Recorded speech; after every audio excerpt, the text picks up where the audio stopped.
ಇದು ನೋಡಿ ಇದು ಬಿದ್ದರೆ ಜನ ಸತ್ತೋಗ್ತಾರೆ, ಯಾರು ಬದುಕಲ್ಲ. ನಾವು ಇನ್ನೂವರೆಗಾದ್ರೆ ಯಾರಿಗೂ ಗಮನಕ್ಕೆ ತೊಗೊಂಬಂದಿಲ್ಲ. ನೀವು ಸಿಕ್ಕಿದ್ದೀರಾ, ಅದು ಒಳ್ಳೆಯದಾಯಿತು. ಈ ಥರ ಒಂದು ಅವಕಾಶ ಸಿಕ್ಕಿದೆ ಜನರಿಗೆ ತೋರಿಸೋದಂತ. ಯಾರಿಗಂತ ತೋರಿಸೋಣ? ಯಾರು ಕೇಳ್ತಾರೆ?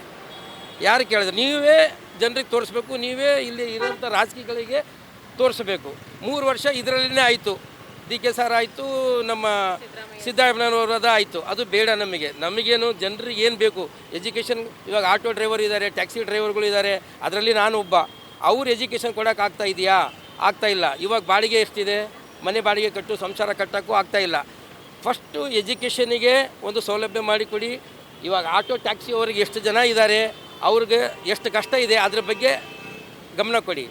ಅವ್ರಿಗೇನಾದರೂ ಒಂದು 20-30 ಸೈಟು ಅಥವಾ ಮನೆಯೋ ಏನೋ ಒಂದು ಸಹಾಯ ಮಾಡಿದರೆ ನಿಮ್ಮ ಇರೋವರೆಗೂ ಜೀವನ ಪೂರ್ತಿಯಾಗಿ ಪೂಜಿಸ್ತಾರೆ. ಇದು ಚಿಲ್ಲರೆ ಇದು ಕೊಟ್ಟರೆ ಅದು ಯಾವುದು ಲೆಕ್ಕಕ್ಕೆ ಬರೋಲ್ಲ.